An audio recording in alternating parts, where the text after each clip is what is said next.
আপুনি বাৰু ডিজিটেল মাৰ্কেটিঙত নিজৰ কেৰিয়াৰ বনাবলৈ বিচাৰিছে নেকি বা ডিজিটেল মাৰ্কেটিঙৰ দ্বাৰা নিজৰ বিজনেছ আগবঢ়াই স্বাৱলম্বী হ'বলৈ বিচাৰিছে নেকি? নমস্কাৰ, মোৰ নাম অনিৰ্বাণ। মই আপোনালোকৰ 5 মিনিট সময় ল'বলৈ বিচাৰিছোঁ এটা বিশেষ ডিজিটেল মাৰ্কেটিঙৰ বিষয়ে কথা পাতিবলৈ। আজিকালি আপোনালোকে হয়তো গম পাইছে যে গোটেই পৃথিৱীখন ডিজিটেলাইজ হৈ পৰিছে, নহয় জানো? ওলা, উবাৰ, পেটিএম, পইচা ট্ৰেন্সফাৰ কৰিবলৈ যি নহওক গোটেইখিনি আজিকালি ডিজিটেল ৱৰ্ল্ড।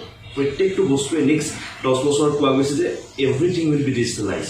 চ' আমি অসমত আজি ডিজিটেল মাৰ্কেটিঙৰ দ্বাৰা বহুত কিছু বস্তুৱে কৰিব পাৰোঁ, যিহেতু পৃথিৱীখন বহুত আগবাঢ়ি গৈছে, কিন্তু আমি এতিয়াও ডিজিটেলাইজড ৱৰ্ল্ডৰ লগত খাপ খাব পৰা নাই।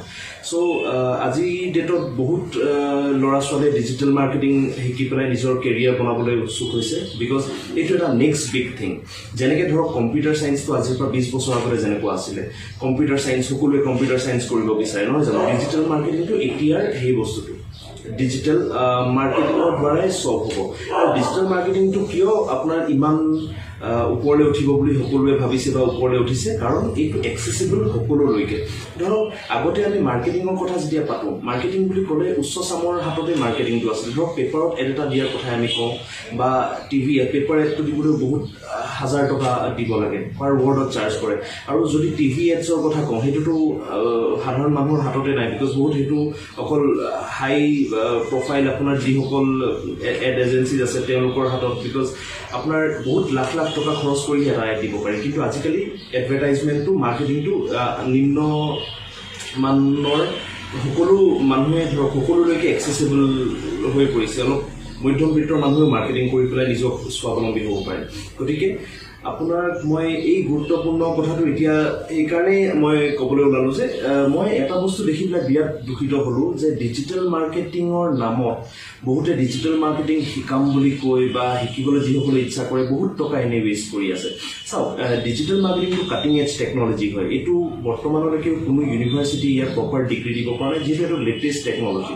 চ' ডিজিটেল মাৰ্কেটিঙৰ নামত বহুতে ধৰক ডেফিনেশ্যন শিকায় বা ধৰক SEO মানে কি, SNO মানে কি, এনেকুৱা ডেফিনেশ্যন শিকায় কোৰ্চ কৰি কোনো ধৰণৰ লাভ নাই।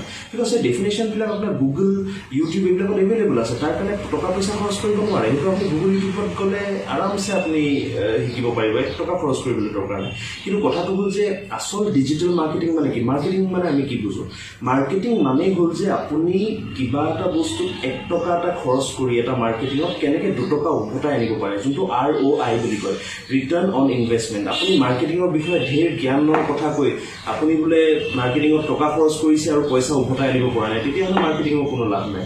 গতিকে আপুনি যদি প্ৰপাৰ ডিজিটেল মাৰ্কেটিং শিকিবলৈ বিচাৰে এই সময়ত, আপুনি এনেকুৱা মানুহৰ পৰাই শিকিব পাৰিব যোনে নিজৰ বিজনেছ বৰ্তমান ডিজিটেল মাৰ্কেটিঙৰ দ্বাৰা ৰান কৰি আছে। চ' মই মোৰ 2টা কোম্পানী ৰান কৰি আছোঁ through digital marketing, success intensity আৰু পাৰ্পল মেকআপ ষ্টুডিঅ'। আৰু মই আপোনালোকক ডাঠি ক'ব পাৰোঁ যে মই লাষ্ট 1.5 বছৰৰ ভিতৰত মই আপোনাৰ 1 কোটি টকাৰো ওপৰৰ ৰেভিনিউ জেনেৰেট কৰিছোঁ অনলি থ্ৰু ডিজিটেল মাৰ্কেটিং। আৰু মই সেইটো বস্তু আপোনালোকক ইয়াত দেখাই পেলাই অলপ পাছত মই দেখাই আছোঁ। মোৰ স্ক্ৰীণত এইখিনি লৈ আনা অলপ মই এটা বস্তু দেখুৱাই দিম। এইটো মোৰ এড একাউণ্ট আপোনালোকক মই দেখুৱাবলৈ গৈ আছোঁ, ভালকৈ চাব কেইটামান বস্তু। এইটো চাওক, মই এই একাউণ্টটোত এই কোম্পানীটোৰ কাৰণে, মোৰ পাৰ্পল কোম্পানীটোৰ কাৰণে মই আপোনাৰ লাইফ টাইম, এইটো মোৰ এটা ad account just life time মই বৰ্তমান মোৰ এই কেম্পেইনটো এক্টিভ হৈ আছে, বাকীকেইটা মই অফ কৰি থৈছোঁ, আকৌ অন কৰিম। চ' এইটো আপুনি চাব পাৰে 1,47,284 মই অকল এই এড একাউণ্টটোৰ ওপৰত খৰচ কৰিছোঁ। আকৌ সেনেকৈ ধৰণে মোৰ এই কোম্পানীটোৰ বেলেগ এড একাউণ্টো আছে, মই আকৌ দেখুৱাম আপোনাক।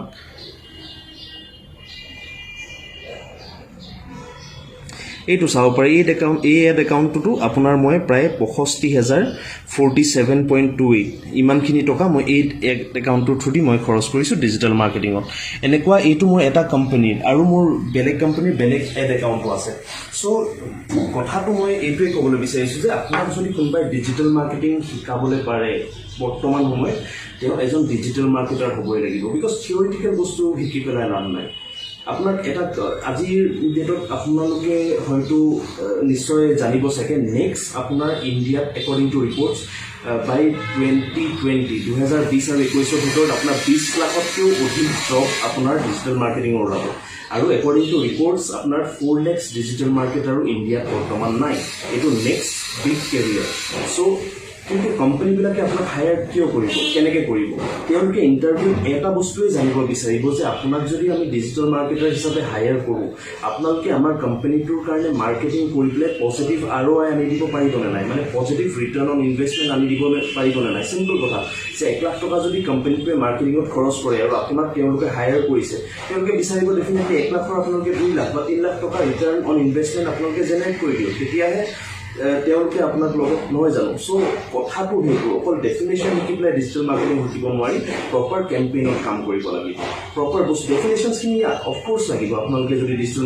টাৰ্মখিনি নাজানিলেনো কেনেকৈ আগবাঢ়িব প্ৰপাৰ কেম্পেইনত নহয় জানো কিন্তু সেইখিনি আৰম্ভণিহে তাৰপিছত প্ৰপাৰ এড কেম্পেইনত কাম কৰি কেনেকৈ positive ROI return on investment আনিব পাৰি সেইটোহে আচল কথা আৰু লগতে আপুনি যদি ব্যৱসায়ী হয় আপোনাৰ নিজৰ বিজনেছ আছে বা ব্যৱসায় কৰি পেলাই স্বাৱলম্বী হ'বলৈ বিচাৰে তেতিয়াহ'লে ডিজিটেল মাৰ্কেটিংটো বহুত ডাঙৰ বস্তু এই সময়ত বিকজ আজিকালি আপুনি প্ৰত্যেকখন দোকান প্ৰত্যেকখন বস্তুৱে ডিজিটেলত আহি আছে আপুনি যদি ডিজিটেলি বেচিব নাই পৰা কিবা বস্তু খুব সম্ভৱ আপোনাৰ বিজনেছটো বৰ এটা দিন ছাৰ্ভাইভ কৰাত টান হ'ব কাৰণ সকলো কম্পিটিশ্যনে ডিজিটেল মাধ্যম ইউজ কৰিব চ' এই সময়ত যদি আপোনালোকে নিজৰ বিজনেছটো এইটো ৰাইট টাইম নিজৰ বিজনেছটো যদি ডিজিটেলাইজ কৰিব বিচাৰে যিকোনো সৰু সুৰা বিজনেছ ৰেষ্টুৰেণ্ট বিজনেছ হ'ব পাৰে দোকান পোহাৰ হ'ব পাৰে যিকোনো বিজনেছ হ'ব পাৰে আপোনালোকে এইটো ইতিমধ্যে অলৰেডি ডিজিটেলাইজ কৰিবলৈ সময় আহি গৈছে গতিকে আপোনালোকে যদি বিচাৰে যে নিজৰ বিজনেছ ডিজিটেলাইজ কৰিবলৈ বা ডিজিটেল মাৰ্কেটিঙত কেৰিয়াৰ বনাবলৈ আপোনালোকে ওপৰত ডেছক্ৰিপশ্যনত মোৰ ফোন নম্বৰ পাব ডাইৰেক্ট মোৰ লগত কথা বতৰা পাতিব পাৰে